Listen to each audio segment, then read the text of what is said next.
I'm Bob Lovelady, and my wife and I have been around Sent Church for, I guess, 20 plus years or so. I had the unique privilege of being the high school principal at Princeton High School for 23 years.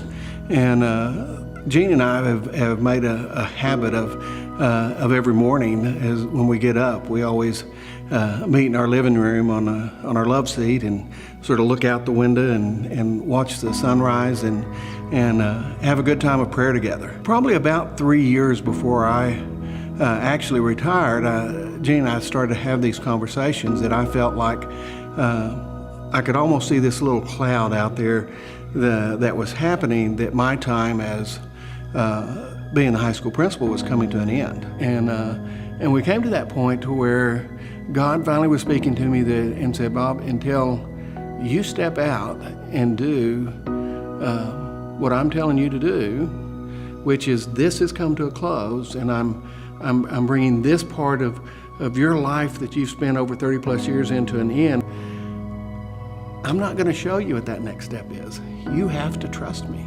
Boy, I struggled with that. It became so evident that, okay, we have to take that step. And so I remember at a certain time after a meeting or two, I called Jean and I told her, I said, I just think it's time. And if I'm going to be obedient, if we're going to do what we need to do, I've got to retire. So Jean and I prayed a long time about this, about, okay, this is happening, so what's next? And we have always, throughout our married life, have been so very fortunate to also seek out people who we feel like have been older and wiser and some prayer warriors. One of those for me has been Lad Garner here in the church. And, he's just always been there and for us. And so I went to Lad and we had had several conversations, but one of those conversations was, Bob, what would you like to do?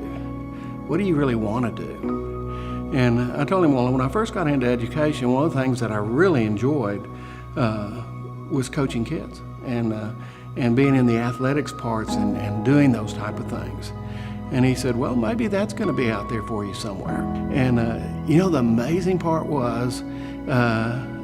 is in less than a couple of weeks, a coaching athletic director job out of the blue with somebody that I'd never talked to before called me and said, hey, I hear you're retiring and we kind of need somebody to come in and do some administrative part of our athletic program that needs some beefing up.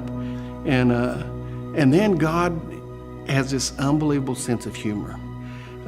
Because I move into this coaching athletic position job and I work for a year and start into that second year, and just about August, September of that year, there was some situations that happened at the school I'm at that their superintendent, which they call the head of school, there were some things there that just weren't a fit. And all of a sudden I went from not being that administrator type and enjoying coaching to being say, would you step in as interim? And it's like, God, we've been here and done that. And God saying, but I've given you a gift of administration, and I've given you a gift of leadership, and I had to remove you from there because you never would have come here. Now I want you to use those gifts here. So at every point of those crises of unknowns, when I stepped down in faith, God already had a plan unfolded for me. And it was always better than what I could have thought or imagined it could have been. I'm Bob Lovelady, and I'm sent.